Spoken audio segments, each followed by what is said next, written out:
morning. Thank you very much. It's very nice to have you here. It's a pleasure to talk to you about certain technological advances that we would like to show you on this day for the first time.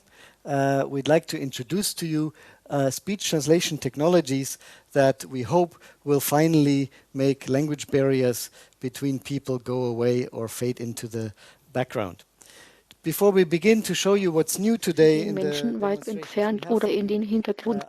Bevor wir anfangen, Ihnen zu zeigen, heute neu, wie viel wir Ihnen haben demonstrieren. Ich möchte erinnern, die Technologie, die Vergangenheit, Entwicklung auf der Grundlage, von denen wir getan haben, diese neuen Fortschritte und diese nuevos descalabros. Hoy, como sabemos, trabajado durante muchos años, 15 años, la expresión de traducción. La locución traducción es una tecnología que está dirigida. We began in the early 90s or late 80s already on proposing the first European and first American speech translation systems that accepted limited sentences with a fixed syntax and a fixed vocabulary.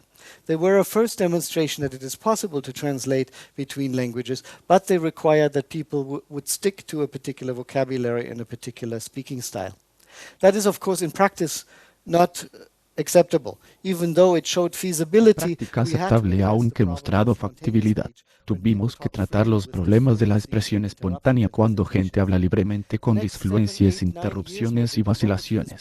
En los próximos 7, 8, 9 años donde dedicado al problema Ansprache und wir zum ersten Mal gezeigt, Janus 2 und 3 ein System, das war entwickelt zu akzeptieren, Spontansprache produzieren During und the andere course of this work, we worked on 20 different languages of the world, and in each case also looked at this problem of spontaneity.